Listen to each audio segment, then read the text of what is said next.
Chapter 13. He set in order many proverbs.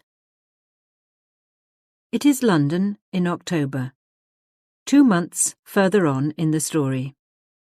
Bede's Inn has this peculiarity, that it faces, receives from, and discharges into a bustling thoroughfare speaking only of wealth and respectability, whilst its postern abuts on as crowded and poverty-stricken a network of alleys as are to be found anywhere in the metropolis. The moral consequences are, first, that those who occupy chambers in the inn may see a great deal of shirtless humanity's habits and enjoyments without doing more than look down from a back window, and second, they may hear wholesome, though unpleasant social reminders through the medium of a harsh voice, an unequal footstep, the echo of a blow or a fall, which originates in the person of some drunkard or wife-beater as he crosses and interferes with the quiet of the square. Characters of this kind frequently pass through the inn from a little foxhole of an alley at the back, but they never loiter there. It is hardly necessary to state that all the sights and movements proper to the inn are most orderly. On the fine October evening on which we follow Stephen Smith to this place, a placid porter is sitting on a stool under a sycamore tree in the midst, with a little cane in his hand. We notice the thick coat of soot upon the branches, hanging underneath them in flakes, as in a chimney. The blackness of these boughs does not at present improve the tree, nearly forsaken by its leaves as it is. But in the spring, their green, fresh beauty is made doubly beautiful by the contrast. Within the railings is a flower garden of respectable dahlias and chrysanthemums, where a man is sweeping the leaves from the grass. Stephen selects a doorway and ascends an old, though wide, wooden staircase, with moulded balusters and handrail, which, in a country manor house, would be considered a noteworthy specimen of Renaissance workmanship. He reaches a door on the first floor, over which is painted in black letters Mr. Henry Knight, barrister at law being understood but not expressed. The wall is thick, and there is a door at its outer and inner face. The outer one happens to be ajar. Stephen goes to the other and taps. "Come in!" from distant penetralia. First was a small anteroom, divided from the inner apartment by a wainscoted archway 2 or 3 yards wide. Across this archway hung a pair of dark green curtains, making a mystery of all within the arch except the spasmodic scratching of a quill pen. Here was grouped a chaotic assemblage of articles, mainly old framed prints and paintings, leaning edgeways against the wall like roofing slates in a builder's yard. All the books visible here were folios too big to be stolen, some lying on a heavy oak table in one corner, some on the floor among the pictures, the whole intermingled with old coats, hats, umbrellas, and walking sticks. Stephen pushed aside the curtain, and before him sat a man writing away as if his life depended upon it, which it did. A man of 30, in a speckled coat, with dark brown hair, curly beard and crisp moustache, the latter running into the beard on each side of the mouth, and, as usual, hiding the real expression of that organ under a chronic aspect of impassivity.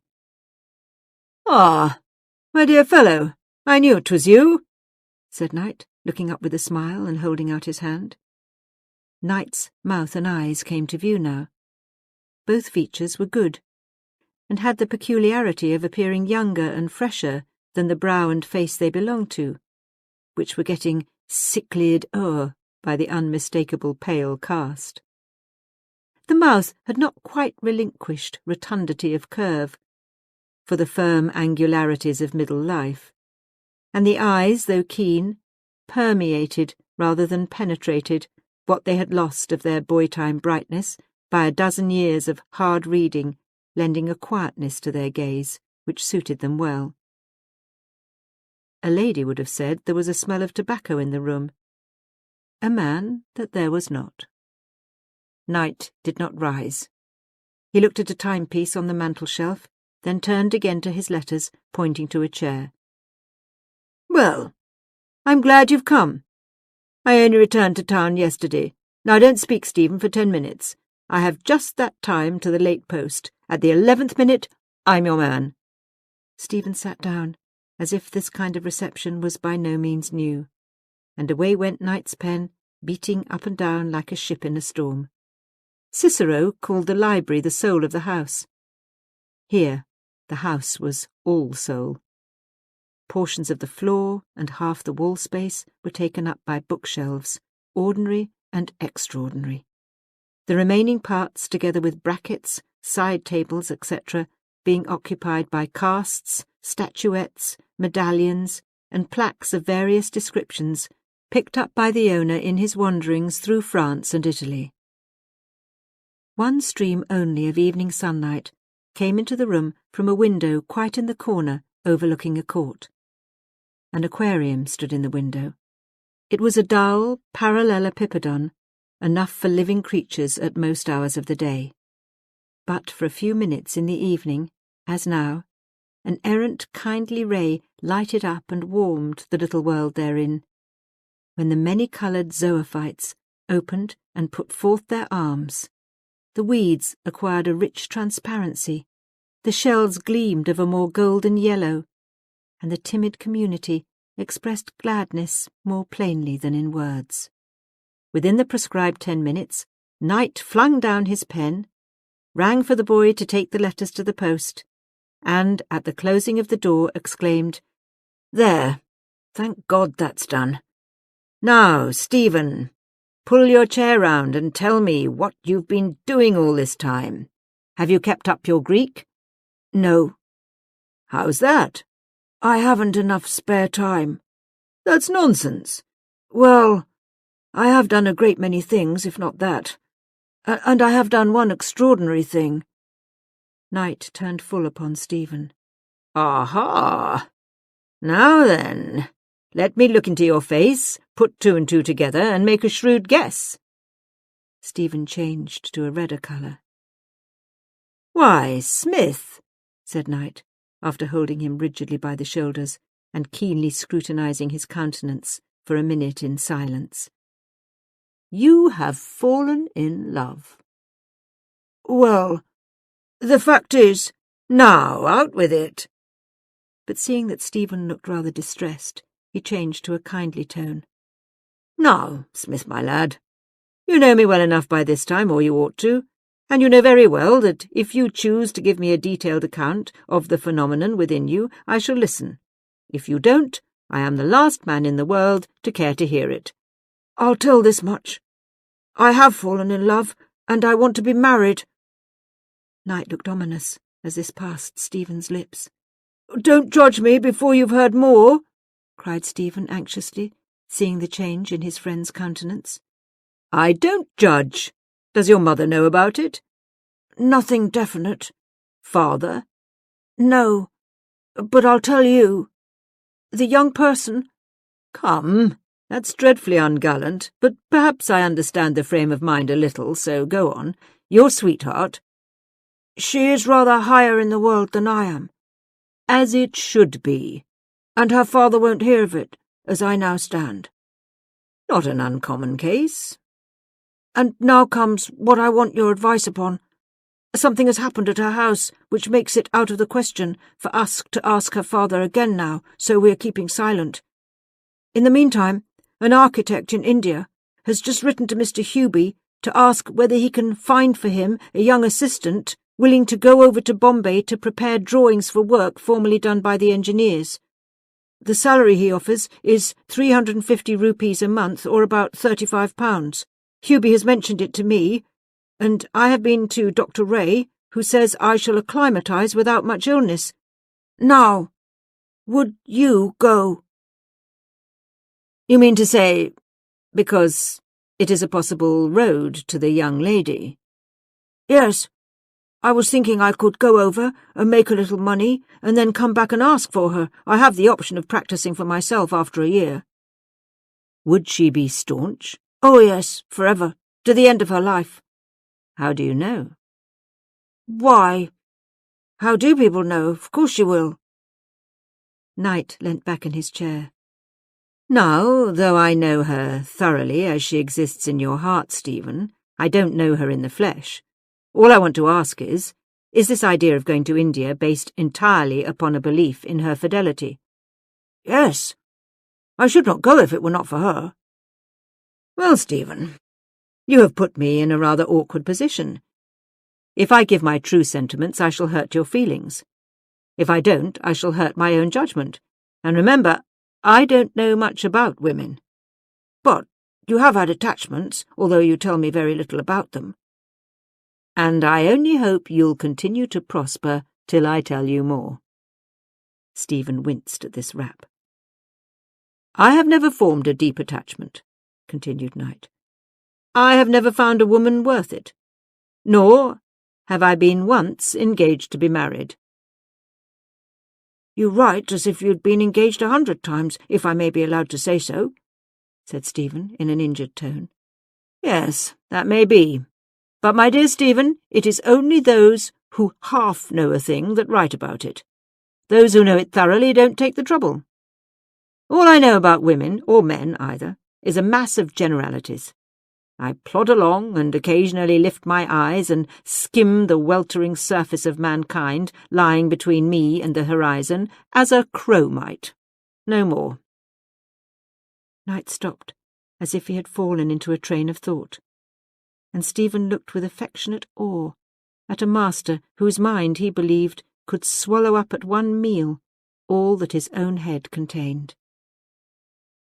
There was affective sympathy, but no great intellectual fellowship between Knight and Stephen Smith.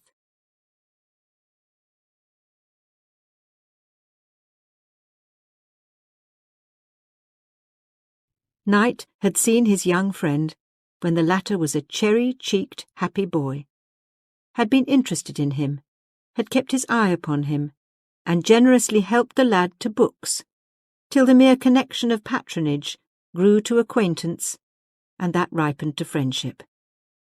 And so, though Smith was not at all the man Knight would have deliberately chosen as a friend, or even for one of a group of a dozen friends, he somehow was his friend.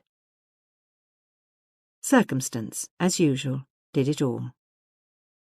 How many of us can say of our most intimate alter ego, leaving alone friends of the outer circle, that he is the man we should have chosen, as embodying the net result after adding up all the points in human nature that we love and principles we hold and subtracting all that we hate? The man is really somebody we got to know by mere physical juxtaposition long maintained, and was taken into our confidence and even heart as a makeshift. And what do you think of her? Stephen ventured to say after a silence. Taking her merits on trust from you, said Knight, as we do those of the Roman poets of whom we know nothing but that they lived, I still think she will not stick to you through, say, 3 years of absence in India. But she will, cried Stephen desperately. She is a girl all delicacy and honour, and no woman of that kind who has committed herself so into a man's hands as she has into mine could possibly marry another. How has she committed herself? Asked Knight, curiously. Stephen did not answer. Knight had looked on his love so sceptically that it would not do to say all that he had intended to say by any means.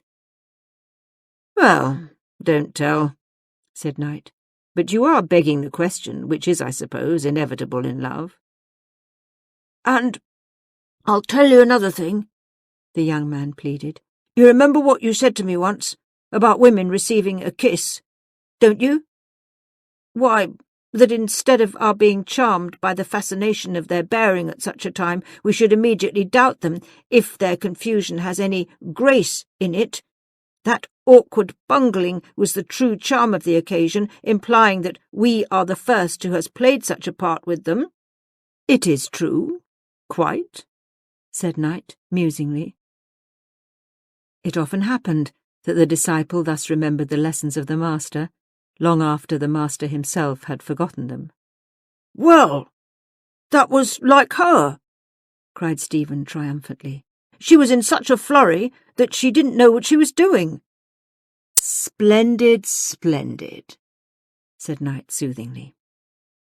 "So that all I have to say is that if you see a good opening in Bombay, there's no reason why you should not go without troubling to draw fine distinctions as to reasons.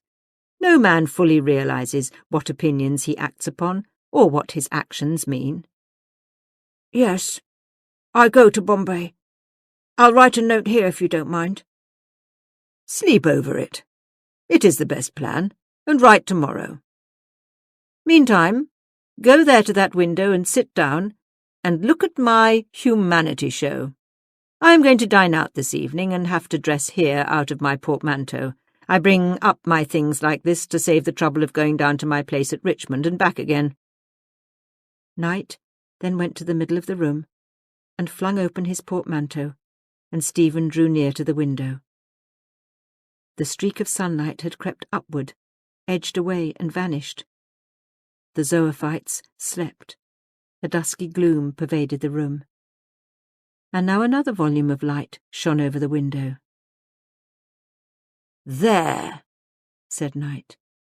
"Where is there in England a spectacle to equal that? I sit there and watch them every night before I go home. Softly open the sash." Beneath them was an alley running up to the wall, and thence turning sideways and passing under an arch, so that Knight's back window was immediately over the angle, and commanded a view of the alley lengthwise. Crowds, mostly of women, were surging, bustling, and pacing up and down.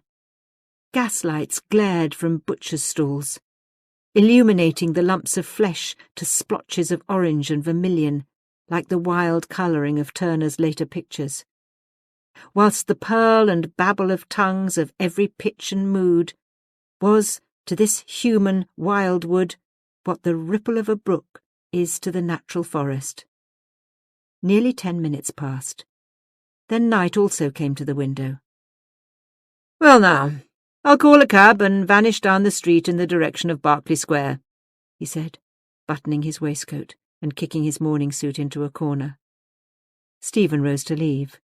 "What a heap of literature," remarked the young man, taking a final longing survey around the room, as if to abide there forever would be the great pleasure of his life, yet feeling that he had almost outstayed his welcome while. His eyes rested upon an armchair piled full of newspapers, magazines, and bright new volumes in green and red. "Yes," said Knight, also looking at them, and breathing a sigh of weariness. "Something must be done with several of them soon, I suppose. Stephen, you needn't hurry away for a few minutes, you know, if you want to stay. I am not quite ready. Overhaul those volumes, whilst I put on my coat, and I'll walk a little way with you." Stephen sat down beside the armchair and began to tumble the books about. Among the rest, he found a novelette in one volume, The Court of Kellyan Castle by Ernest Field. "Are you going to review this?" inquired Stephen with apparent unconcern, and holding up Elfride's effusion. "Which? Oh, that. I may, though I don't do much light reviewing now, but it is reviewable." "How do you mean?" Knight never liked to be asked what he meant. "Mean? I mean that the majority of books published are neither good enough nor bad enough to provoke criticism, and that book does provoke it." "By its goodness or its badness?" Stephen said, with some anxiety on poor little Elfride's score. "Its badness? It seems to be written by some girl in her teens." Stephen said not another word. He did not care to speak plainly of Elfride, after that unfortunate slip his tongue had made in respect of her having committed herself, and, apart from that, Knight's severe, almost dogged and self-willed honesty in criticising, was unassailable by the humble wish of a youthful friend like Stephen. Night was now ready. Turning off the gas and slamming together the door, they went downstairs and into the street.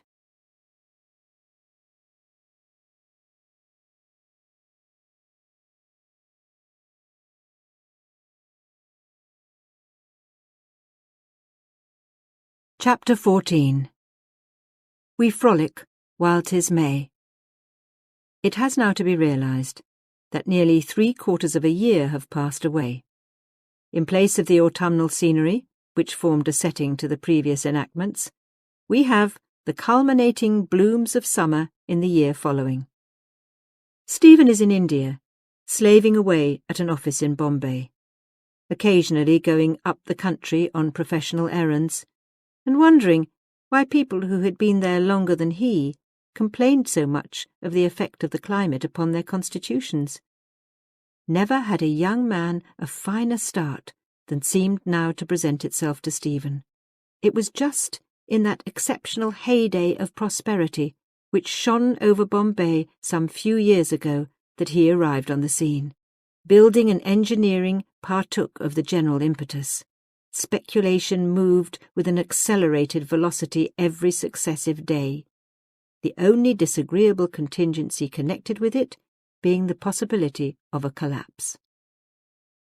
Elfriede had never told her father of the 24 hours escapade with Stephen, nor had it, to her knowledge, come to his ears by any other route.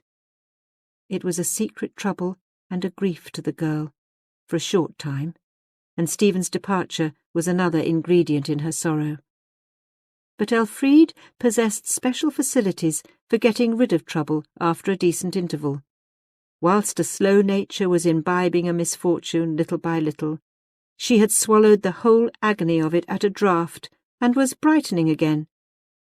She could slough off a sadness and replace it by a hope as easily as a lizard renews a diseased limb. And 2 such excellent distractions had presented themselves.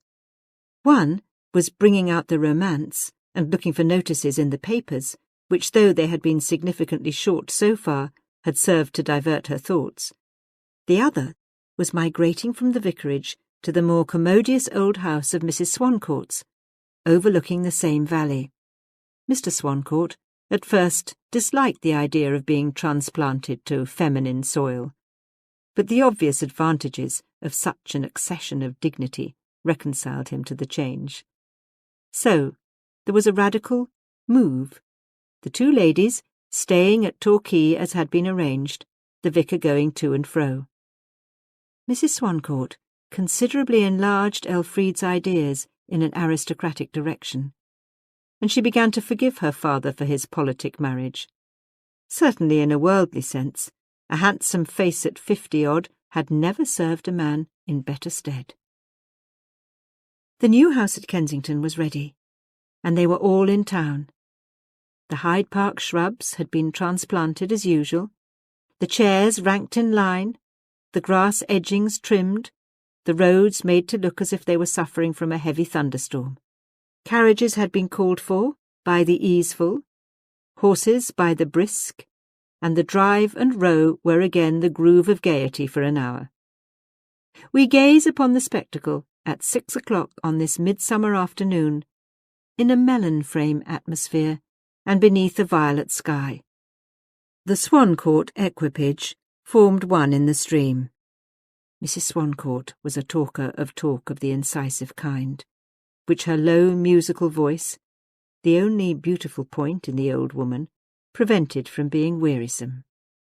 "Now," she said to Elfriede, who, like Aeneas at Carthage, was full of admiration for the brilliant scene, "you will find that our companionless state will give us, as it does everybody, an extraordinary power in reading the features of our fellow creatures here.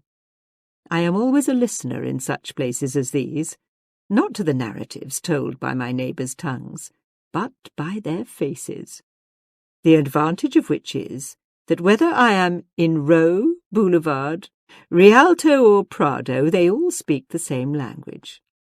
I may have acquired some skill in this practice, through having been an ugly, lonely woman for so many years, with nobody to give me information, a thing you will not consider strange when the parallel case is borne in mind. How truly people who have no clocks will tell the time of day. "Aye, that they will," said Mr. Swancourt corroboratively.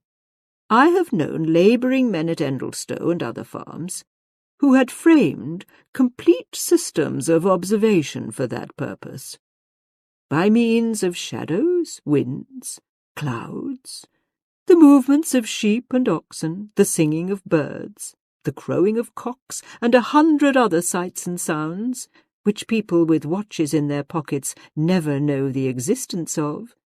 They are able to pronounce within 10 minutes of the hour, almost at any required instant. That reminds me of an old story, which I am afraid is too bad to repeat." Here the vicar shook his head and laughed inwardly. "Tell it, do," said the ladies. "I mustn't quite tell it." "That's absurd," said Mrs. Swancourt. "It was only about a man who, by the same careful system of observation, was known to deceive persons for more than 2 years into the belief that he kept a barometer by stealth. So exactly did he foretell all changes in the weather by the braying of his ass and the temper of his wife." Elfriede laughed. "Exactly," said Mrs. Swancourt. "And in just the way that those learnt the signs of nature, I have learnt the language of her illegitimate sister, artificiality, and the fibbing of eyes, the contempt of nose-tips, the indignation of back hair, the laughter of clothes, the cynicism of footsteps, and the various emotions lying in walking-stick twirls, hat-liftings, the elevation of parasols, the carriage of umbrellas, become as ABC to me. Just look at that daughter's sister, class of mamma, in the carriage across there," she continued to Elfriede, pointing with merely a turn of her eye.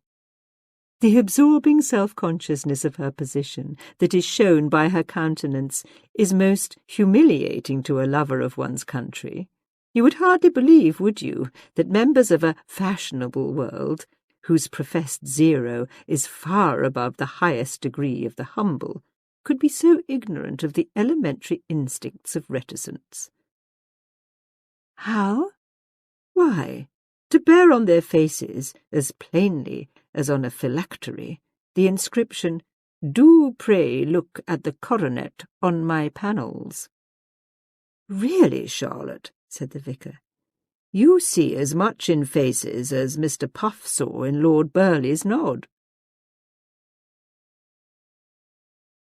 Elfriede could not but admire the beauty of her fellow countrywomen, especially since herself and her own few acquaintances had always been slightly sunburnt or marked on the back of the hands by a bramble scratch at this time of the year. "And what lovely flowers and leaves they wear in their bonnets!" she exclaimed. "Oh, yes," returned Mrs. Swancourt. "Some of them are even more striking in colour than any real ones. Look at that beautiful rose, worn by the lady inside the rails. Elegant vine tendrils introduced upon the stem as an improvement upon prickles, and all growing so naturally, just over her ear. I say growing advisedly, for the pink of the petals and the pink of her handsome cheeks are equally from nature's hand to the eyes of the most casual observer." "But praise them a little. They do deserve it," said the generous Elfriede. "Well, I do. See how the Duchess of waves to and fro in her seat, utilising the sway of her landau by looking around only when her head is swung forward, with a passive pride which forbids a resistance to the force of circumstance. Look at the pretty pout on the mouths of that family there. retaining no traces of being arranged beforehand, so well is it done. Look at the demure close of the little fists holding the parasols, the tiny alert thumb sticking up erect against the ivory stem, as knowing as can be, the satin of the parasol invariably matching the complexion of the face beneath it, yet seemingly by an accident, which makes the thing so attractive. There's the red book lying on the opposite seat, bespeaking the vast numbers of their acquaintance. And I particularly admire the aspect of that abundantly daughtered woman on the other side. I mean her look of unconsciousness that the girls are stared at by the walkers, and above all the look of the girls themselves, losing their gaze in the depths of handsome men's eyes without appearing to notice whether they are observing masculine eyes or the leaves of the trees. There's praise for you. But I'm only jesting, child, you know that. Oof, oof! How warm it is, to be sure, said Mr. Swancourt, as if his mind were a long distance from all he saw. I declare that my watch is so hot that I can scarcely bear to touch it to see what the time is, and all the world smells like the inside of a hat. How the men stare at you, Elfried, said the elder lady. You will kill me quite, I'm afraid. Kill you? As a diamond kills an opal in the same setting. I have noticed several ladies and gentlemen looking at me, said Elfried artlessly, showing her pleasure at being observed. My dear, you mustn't say gentleman nowadays, her stepmother answered, in the tones of arch concern that so well became her ugliness. We have handed over gentlemen to the lower middle class, where the word is still to be heard at tradesmen's balls and provincial tea parties, I believe. It is done with here. What must I say, then? Ladies and men, always. At this moment appeared, in the stream of vehicles moving in the contrary direction, a chariot, presenting in its general surface the rich indigo hue of a midnight sky, the wheels and margins being picked out in delicate lines of ultramarine. The servants' liveries were dark blue coats and silver lace, and breeches of neutral Indian red. Whole concern formed an organic whole, and moved along behind a pair of dark chestnut geldings, who advanced in an indifferently zealous trot, very daintily performed, and occasionally shrugged divers points of their veiny surface, as if they were rather above the business. In this sat a gentleman with no decided characteristics, more than that he somewhat resembled a good-natured commercial traveller of the superior class. Beside him was a lady with skim-milky eyes and complexion, belonging to the interesting class of women, where that class merges in the sickly, her greatest pleasure being apparently to enjoy nothing. Opposite this pair sat two little girls in white hats and blue feathers. The lady saw Elfried, smiled and bowed, and touched her husband's elbow, who turned and received Elfried's movement of recognition with a gallant elevation of his hat. Then the two children held up their arms to Elfried and laughed gleefully. "Who is that?" "Why, Lord Luxellian, isn't it?" said Mrs. Swancourt, who with the vicar had been seated with her back towards them. "Yes," replied Elfried. "He is the one man of those I have seen here whom I consider handsomer than Papa." "Thank you, dear," said Mr. Swancourt. "Yes, but your father is so much older. When Lord Luxellian gets a little further on in life, he won't be half so good-looking as our man." "Thank you, dear, likewise," said Mr. Swancourt. "See," exclaimed Elfried, still looking towards them, "how those little dears want me. Actually, one of them is crying for me to come." "We were talking of bracelets just now. Look at Lady Luxellian's," said Mrs. Swancourt, as that Baroness lifted up her arm to support one of the children. "It is slipping up her arm, too large by half." I hate to see daylight between a bracelet and a wrist. I wonder women haven't better taste." "It's not on that account, indeed," Elfriede expostulated. "It's that her arm has got thin, poor thing. You cannot think how much she has altered in this last 12-month. The carriages were now nearer together, and there was an exchange of more familiar greetings between the two families.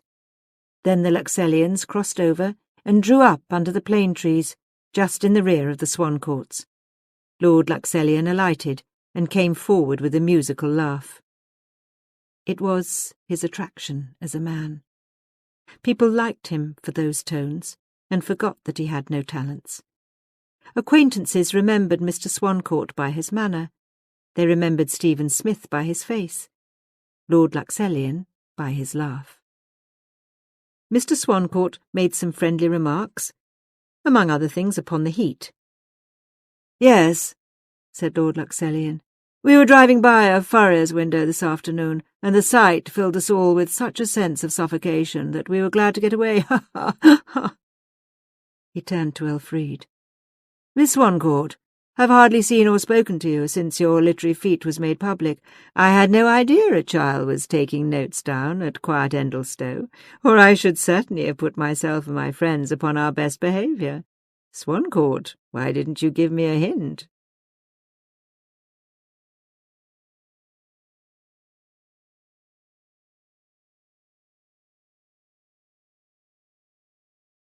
Elfriede fluttered, blushed, laughed, said it was nothing to speak of, etc., etc. "Well, I think you are rather unfairly treated by the present, I certainly do. Writing a heavy review like that upon an elegant trifle like the court of Kellyan Castle was absurd." "What?" said Elfriede, opening her eyes. "Was I reviewed in the present?" "Yes. Didn't you see it? Why, it was 4 or 5 months ago." "No, I never saw it. How sorry I am. What a shame of my publishers. They promised to send me every notice that appeared." "Ah, then, I'm almost afraid I have been giving you disagreeable information, intentionally withheld out of courtesy. Depend upon it, they thought no good would come of sending it, and so would not pain you unnecessarily." "Oh, no. I am indeed glad you have told me, Lord Luxellian. It is quite a mistaken kindness on their part. Is the review so much against me?" she inquired tremulously.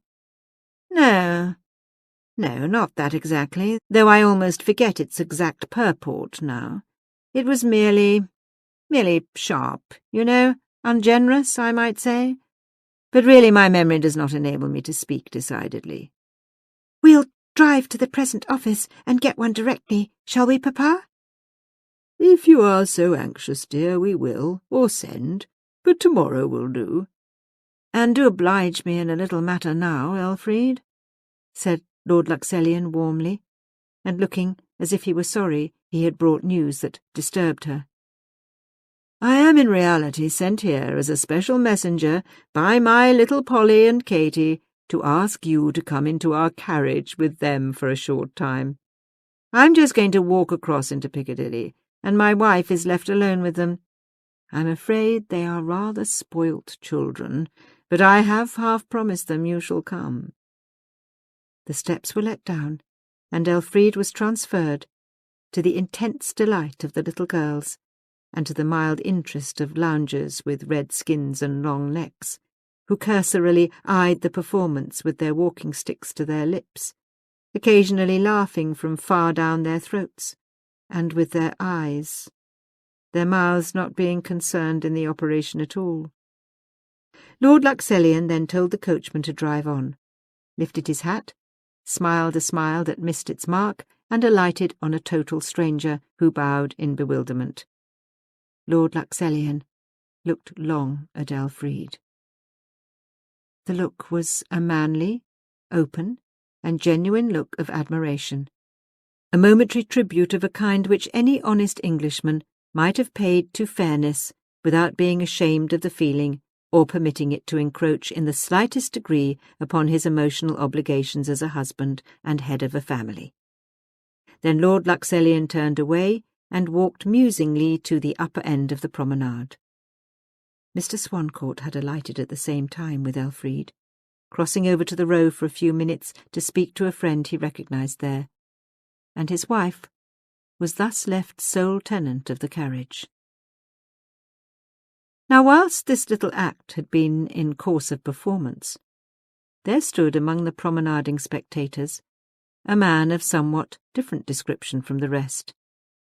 Behind the general throng, in the rear of the chairs, and leaning against the trunk of a tree, he looked at Elfriede with quiet and critical interest. 3 points about this unobtrusive person showed promptly to the exercised eye that he was not a Row man pur sang. First, an irrepressible wrinkle or two in the waist of his frock-coat, denoting that he had not damned his tailor sufficiently to drive that tradesman up to the orthodox high pressure of cunning workmanship.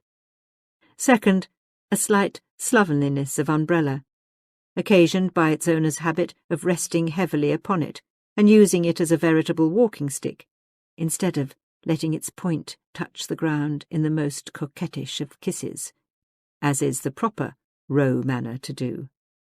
Third and chief reason, that try how you might, you could scarcely help supposing, on looking at his face, that your eyes were not far from a well-finished mind, instead of the well-finished skin et praeterea nihil, which is by rights the mark of the Row. The probability is that had not Mrs. Swancourt been left alone in her carriage under the tree, this man would have remained in his unobserved seclusion. But seeing her thus, he came round to the front, stooped under the rail, and stood beside the carriage door. Mrs. Swancourt looked reflectively at him for a quarter of a minute, then held out her hand laughingly. "Why, Henry Knight, of course it is. My second, third, fourth cousin, what shall I say? At any rate, my kinsman." "Yes, one of a remnant not yet cut off. I scarcely was certain of you either from where I was standing." "I have not seen you since you first went to Oxford. Consider the number of years. You know, I suppose, of my marriage." And there sprang up a dialogue concerning family matters of birth, death, and marriage, which it is not necessary to detail. Knight presently inquired, "The young lady, who changed into the other carriage, is then your stepdaughter?" "Yes, Elfriede. You must know her." "And who was the lady in the carriage Elfriede entered, who had an ill-defined and watery look, as if she were only the reflection of herself in a pool?" "Lady Luxellian, very weakly, Elfriede says. My husband is remotely connected with them, but there is not much intimacy, on account of— However, Henry, you'll come and see us, of course. 24 Chevron Square. Come this week. We shall only be in town a week or two longer." "Let me see. I've got to run up to Oxford tomorrow, where I shall be for several days, so that I must, I fear, lose the pleasure of seeing you in London this year." "Then come to Endlestowe. Why not return with us?" "I'm afraid, if I were to come before August, I should have to leave again in a day or two. I should be delighted to be with you at the beginning of that month, and I could stay a nice long time. I've thought of going westward all the summer." "Very well. Now remember, that's a compact. And won't you wait now and see Mr. Swancourt? He will not be away 10 minutes longer." "No, I'll beg to be excused, for I must get to my chambers again this evening before I go home. Indeed, I ought to have been there now. I have such a press of matters to attend to just at present. You will explain to him, please. Goodbye. And let us know the day of your appearance as soon as you can." "I will."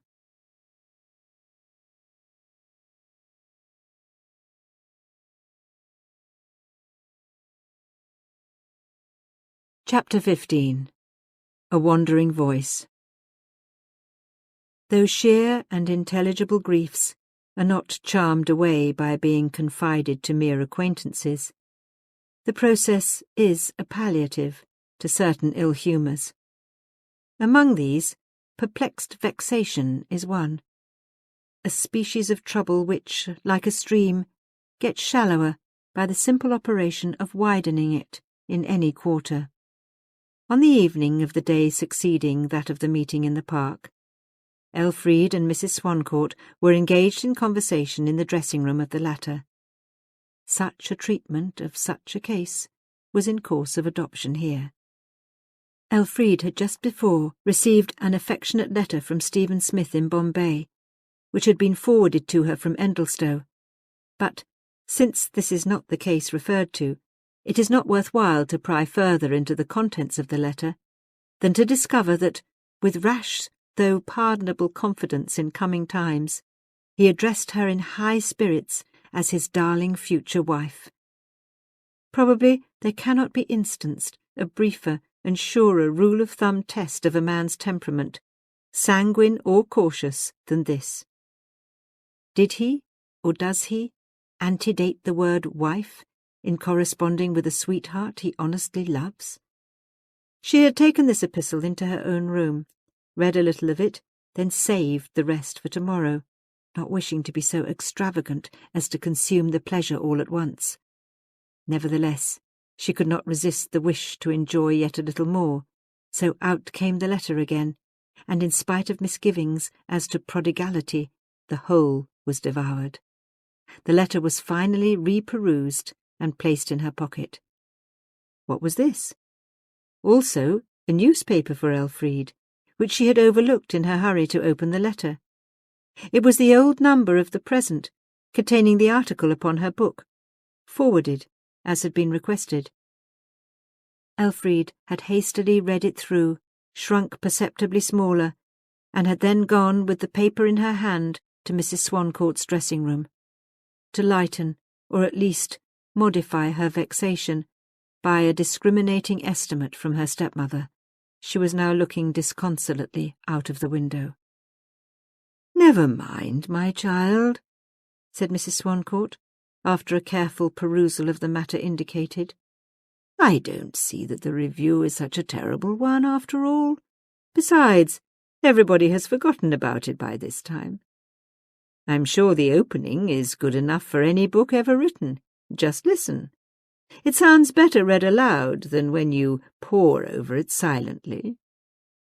The Court of Kellyan Castle, A Romance of the Middle Ages, by Ernest Field. In the belief that we were for a while escaping the monotonous repetition of wearisome details in modern social scenery, analyses of uninteresting character, or the unnatural unfoldings of a sensation plot, we took this volume into our hands with a feeling of pleasure. We were disposed to beguile ourselves with the fancy that some new change might possibly be rung upon donjon keeps, chain and plate armour, deeply scarred cheeks, tender maidens disguised as pages, to which we had not listened long ago. Now, that is a very good beginning, in my opinion, and one to be proud of, having brought out of a man who has never seen you. Yes, murmured Elfried woefully. But then, see further on. Well, the next bit is rather unkind, I must own, said Mrs. Swancourt, and read on. Instead of this, we found ourselves in the hands of some young lady, hardly arrived at years of discretion to judge by the silly device it has been thought worthwhile to adopt on the title page, with the idea of disguising her sex. I am not silly, said Elfried indignantly. He might have called me anything but that. You are not indeed. Well, hands of a young lady, whose chapters are simply devoted to impossible tournaments, towers, and escapades, which read like flat copies of like scenes in the stories of Mr. G. P. R. James and the most unreal portions of Ivanhoe. The bait is so palpably artificial that the most credulous gudgeon turns away. No, my dear, I don't see overmuch to complain of in that. It proves that you were clever enough to make him think of Sir Walter Scott, which is a great deal. Oh, yes. Though I cannot romance myself, I am able to remind him of those who can. Elfriede intended to hurl these words sarcastically at her invisible enemy, but as she had no more satirical power than a wood-pigeon, they merely fell in a pretty murmur from lips shaped to a pout. Certainly, and that's something.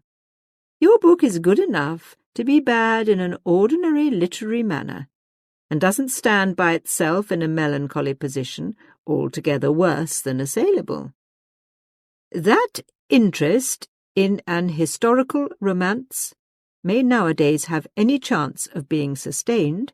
It is indispensable that the reader finds himself under the guidance of some nearly extinct species of legendary, who, in addition to an impulse towards antiquarian research and an unweakened faith in the medieval halo, shall possess an inventive faculty in which delicacy of sentiment is far overtopped by a power of welding to stirring incident a spirited variety of the elementary human passions.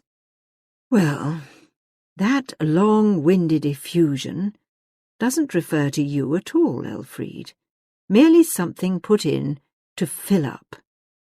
Let me see. When does he come to you again? Oh, not till the very end, actually. Here you are finally polished off. But to return to the little work we have used as the text of this article, we are far from altogether disparaging the author's powers. She has a certain versatility that enables her to use with effect a style of narration peculiar to herself, which may be called a murmuring of delicate emotional trifles, the particular gift of those to whom the social sympathies of a peaceful time are as daily food. Hence, where matters of domestic experience and the natural touches which make people real can be introduced without anachronisms too striking, she is occasionally felicitous. And upon the whole, we feel justified in saying that the book will bear looking into for the sake of those portions which have nothing whatever to do with the story. Well, I suppose it is intended for satire, but don't think anything more of it now, my dear. It is 7 o'clock. And Mrs. Swancourt rang for her maid. Attack is more piquant than concord. Stephen's letter was concerning nothing but oneness with her. The review was the very reverse. And a stranger, with neither name nor shape, age nor appearance, but a mighty voice, is naturally rather an interesting novelty to a lady he chooses to address. When Elfriede fell asleep that night, she was loving the writer of the letter, but thinking of the writer of that article.